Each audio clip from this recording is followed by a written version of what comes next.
Okay, hello and welcome to my Let's Play of Master of Orion 2. It's an old strategy game, still one of my all-time favorite strategy games actually, with Master of Orion 1. Basically, there's no plot here. Basically, you create a galaxy according to your desires and you fight it out, or with a various number of other races for the domination of that galaxy. So, not much to it in that regard. There are several difficulty levels from tutorial to impossible. We'll pick the average because I haven't played in a long time, so it'll be plenty of challenges for me, and I was never an expert in this game. And it'll probably give us some room to make mistakes and not be totally ruined in our game. A medium galaxy size, also good. You can go with small, large or huge, but the larger galaxies fleets grow extremely large, and so the technology develops extremely fast and goes very far. It also takes a long time to finish one, so we'll go with the medium. Small is also has its charm, but there's not much of an expansion phase there, so I do prefer the medium. I think it's the best balanced, maybe large or medium. But I prefer medium because the game stays in a manageable length. Galaxy age is organic mineral average, so this is basically balanced, not average. Organic rich means the random generator favors planets which are good for producing food but not so minerally valuable, and on the other hand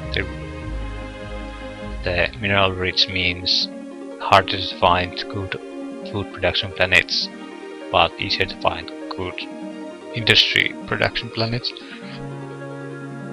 And player numbers is pretty much self-evident. We are included in that number, so we will be fighting against 5 enemies. Tech level varies from pre-warp average to advanced. Basically it means pre-warp we have nothing, and it'll take some time to even develop and build a spaceship. Average is we have a colony ship and 2 scouts, and so we can start exploring and colonizing immediately, while advanced means that the galaxy is already divided among the races and you have some technology developed. So if you want to give everyone a better chance or don't like this initial exploration phase, it's a solid choice to go with. We'll go with average because we want to make mistakes and ruin our game in the first few 10 rounds because we don't know what we're doing.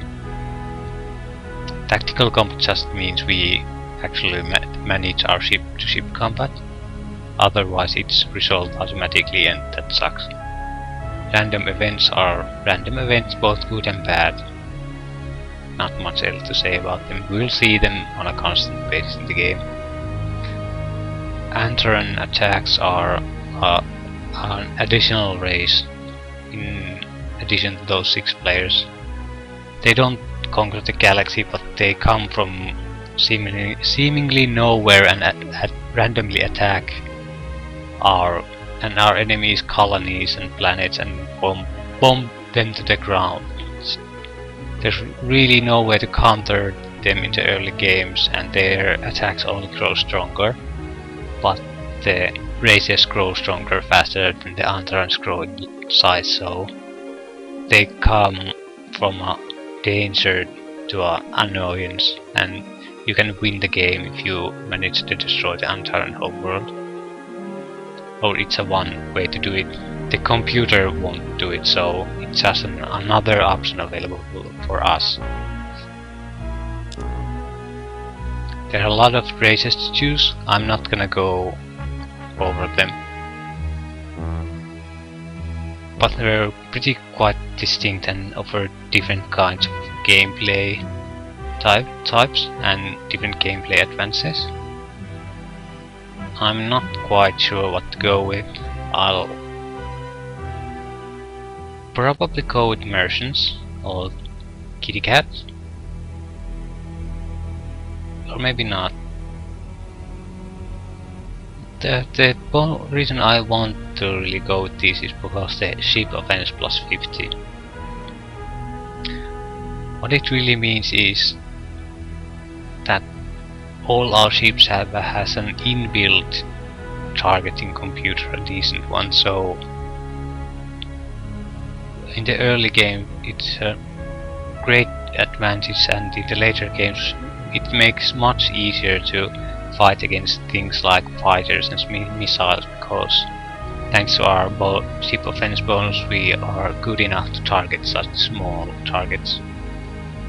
So now I'm going to choose another name just because it might appear in some of the text in this game and I might have to pronounce it, so yeah, I'm terrible in coming up with names.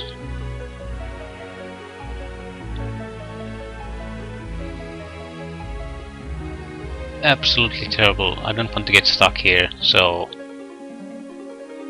we'll go with the... God damn it.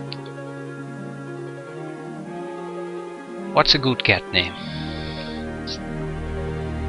There aren't any good cat names, so I'll go with the cat.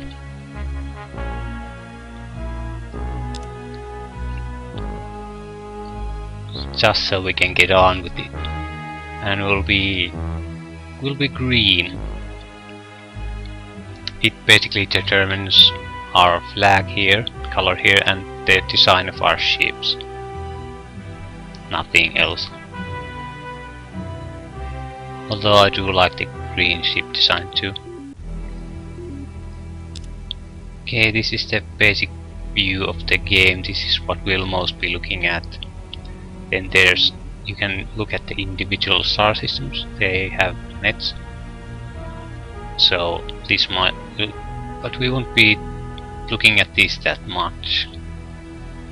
What the other important view is this, where you manage your colonies, how much people are producing food, how much they are producing industry, and how much research.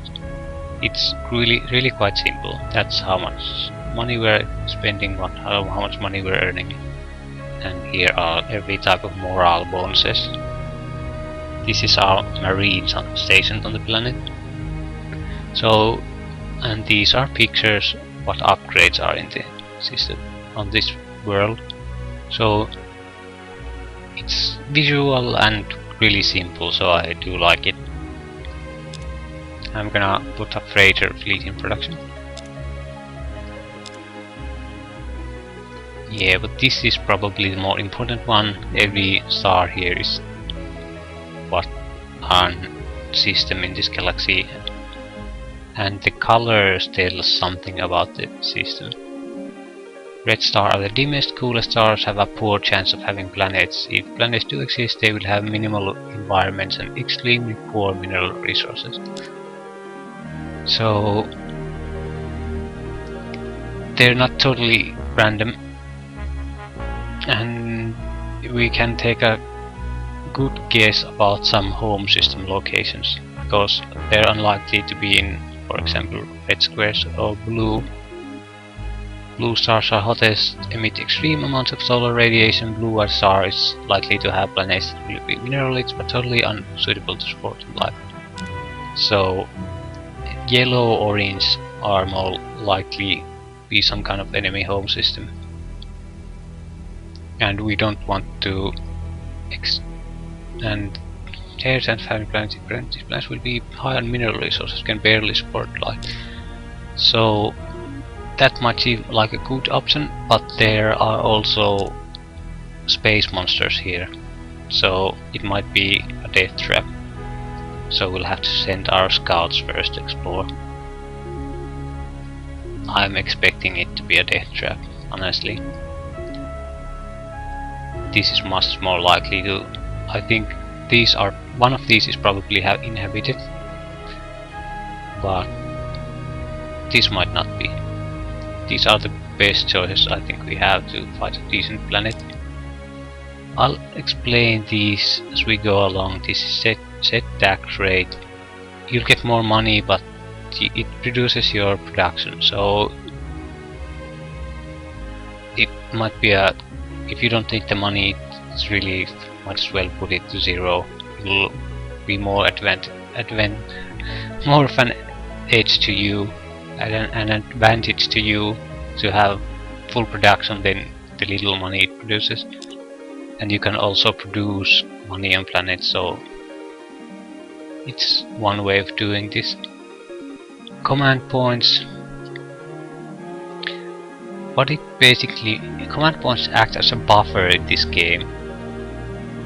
Every ship has a cost in command points, and as long as you stay in the positive, you don't have to pay maintenance costs for ships. But if you go into negative, I think it's 10 billion credits per negative point. So we produced 5 million profit every turn. So even one negative would put us in the red.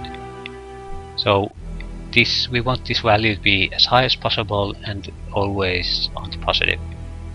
I think this is our food production. It just tells how much food we are overproducing, or if we have famine somewhere. And this is our fader fleet. It basically is used to balance things out, like if some place isn't producing enough food and some other place is producing food in excess, the freighter fleets can ferry the excess foods to the one that are starving. So not every system has to be self-sufficient if you have freighter fleets. That's the first thing I want to produce. So we can support our starting colonies with food from the main home world if needed. And this is where we pick our research. There are 8 different fields, and they all have a research point cost to develop this tech. We can choose which one we want to develop, but only one. We will never find out on our own what the other 2. That we will never gain them on our own. That's why we want to do research. Exchange technology with other races or steal it from them. There is one race that can get them all, and I think it's the Cylons. And if we encounter them, they're going to be a big problem for us. Simply because it doesn't take a genius to figure out if everyone else gets 1 tech and you get 3 for every tech they have, you're going to be incredibly powerful if you are left unchecked.